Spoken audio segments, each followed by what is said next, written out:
Thank you for coming.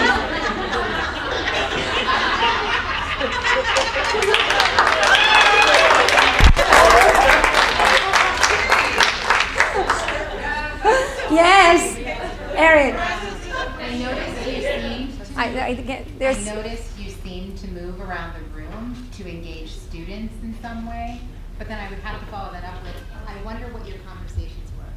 Oh, but that's a very good, honest question because she did respond to that group of students. She was very responsive, right? Everybody noticed that? And then being able to highlight that after showing up, of course.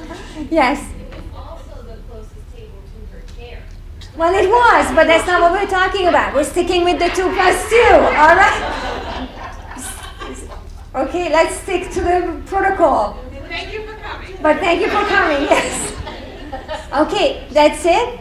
Any other compliments? Yes, please. She did explain what tree felling meant in simpler language. She used the example of felling sounds like fell, fall. Yeah. So you could say but that was helpful that you paraphrased or you explained the word. It's not the manner. How she did that was not so helpful, but what she did was helpful. So again, well, that wasn't, but we're focusing on the compliments now. So it was helpful that you notice the children need a definition of tree felling. They truly do, and did. Okay. Anything else? I guess we're really sticking to the 2+2, not too many more here. How about the 2 suggestions? Now be very careful with your language. What you say and how you say. What would that be? Who is ready? Yes, please. Would it be possible to be engaged with the entire class while I'm instructing as opposed to the section that you were so willing to work with? Okay, so then would it be possible To be more engaged with? to be more engaged with the whole class? So you're inviting your colleague then to be involved in co-instructing the entire class. Okay. I notice it's really effective when we're both up and sort of moving around the classroom together. Maybe tomorrow we can try a little bit more of that. Oh, there's an experienced co-teacher who has negotiated a lot of difficult situations because she uses the pronoun we. And how we are effective and focusing on the children. Did you see that? Or did you hear that? No, well you did it. Take full credit for it. It was beautiful. It's one of the sentence starters. Yes. Yeah, the sentence starters on one of the PowerPoints it was. Oh my gosh, you looked ahead? No. No, You put I noticed and then maybe. Yeah, but no, it was it's more effective. I don't know, maybe I'm crazy. I thought it was you. Okay, I'm crazy. I'm not sure. I might be suffering from what they call some kind of memory loss. I'm not sure what, but no, I thought it was you. I love it because that's the kind of synergy that happens when we no longer know where did we learn this, how did we pick it up? You just internalize it. Okay, more suggestions. Yes, please, Brandy. I'm not really sure if it's what the best way to address this is, but I would say if it were me, Yeah. I'm very passive aggressive, so I would say I've noticed that administration has been walking around the halls. I think it would be best that we both put our phones away except for in an emergency situation. You see the part that you said about the emergency. Huh? What if we said, was there an emergency? If I know my colleague, is your son okay? I noticed that you took out the phone or something like that. So I feel that what you said has a lot of really, really strong. How do you feel about the administration piece? Bringing that in. That's a little shakier. Like to blame it on the principal. That's like the fear, like, oh, we better watch out. Yeah, well, yes, you prefaced it correctly. So that's But I love the way you brought in the emergency issue. So when the phone comes out, how do you deal with that? This is very real. What if your colleague takes out the phone in the middle of a co-teaching scenario? How do you address that? You can't just unsee that. You've seen it. You can't pretend that you have not seen that. So, yes. Well, I had a situation once with one administrator in my school, and schools are tobacco-free environments. And he was chewing tobacco fitting in a ball. Wow. One of my students Do we saw need that. more information on that? Yes. One of my students saw that and he said, I was teaching Yeah. them, how smoking was bad and that was forbidden in the school. Yeah. And then he said, do you have to do that too, Mr. Martinez? I said, oh, no. I'm an employee here, I have to follow the rules, and I have to lead by example. I have to Yes. tell you Yeah. what to do by not doing it myself. Yeah. Why the assistant principal is doing this and this?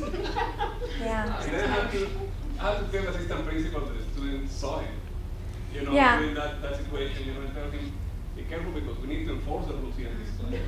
We are part of the people that we are showing them how to do it, And then you're doing this and breaking it. He saw him and came up with this cue that he had a reflux problem. Oh, okay. And then he explained to the students that, and then he came back to the class and said, do you believe that? I said, no, I believe So, I would say, be consistent and try to follow the rules because you teach by doing things, Yeah. The kids are watching, yes. Yeah, They see and they notice everything. Yes. I was just saying, in our group, I think assuming the best intent is always the best way to go. Assuming first understood, to understand before you're understood. Yes. Assume best intent, and by prefacing by saying, was there an emergency? Yeah. Now you can understand, right? And you're offering grace, you're not accusing.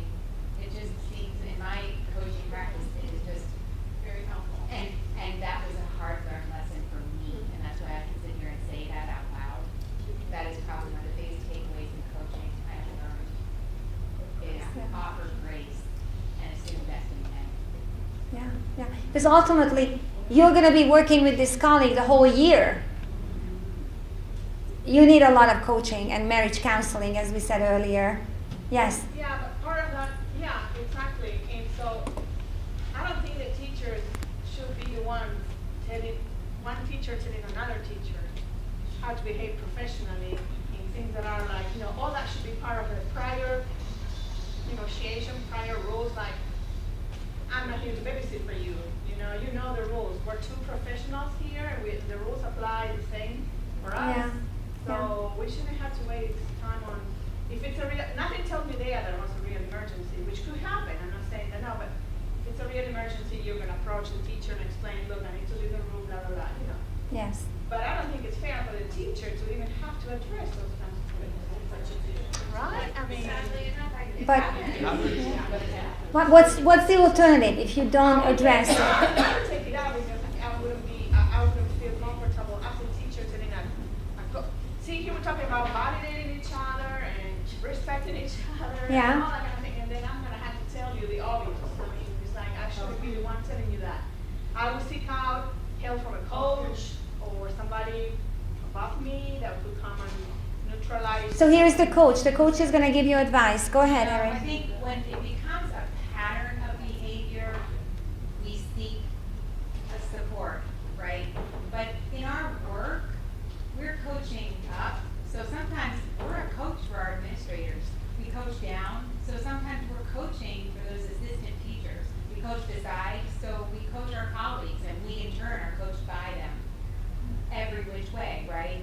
So it's just a mindset of extending the benefit of the doubt, not assuming anything. And again, there's a difference when it's a pattern of behavior. There are lots of things we shouldn't see in a school, in a classroom, even in our own households.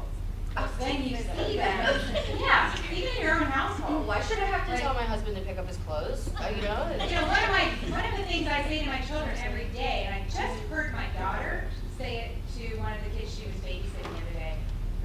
Don't make me be the boss of you. Take care of this business for yourself. You know that bed needs to be made. Don't make me be the boss of you and tell you. It's the same thing with our coworkers, right? It happens in every facet of our life.